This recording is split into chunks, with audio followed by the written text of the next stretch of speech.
ఆనంద్‌లో చాలా గొప్ప విషయాలు 2 ఉంటాయి.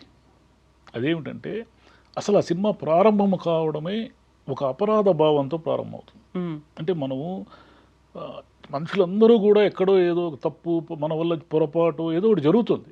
అంటే మన వల్ల ఎవరైనా ఇబ్బంది పడడము, మన వల్ల ఎవరైనా కష్టాలు పడడము మనకు తెలియకుండా తెలుసో జరుగుతాయి. హ్మ్. కానీ ఇది మనకు సున్నితంగా ఉన్నప్పుడు మామూలు మొరటగా ఉండే వాళ్ళకి ఏం కాదు గానీ, సున్నితంగా ఉండేవాళ్ళు దాన్ని కూడా తట్టుకోలేరు. హ్మ్. అయ్యో! మన వల్ల ఇట్లా ఇబ్బందొచ్చింది అని. ఆ సినిమా బిగినింగే చూడండి మీరు.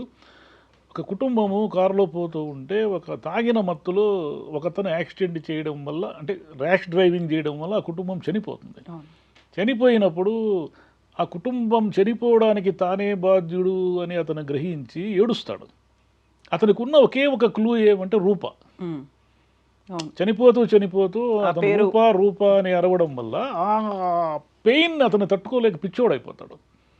ఆ రూప మీద జరిగేదే మొత్తం సినిమా అంతా గూడా. హ్మ్.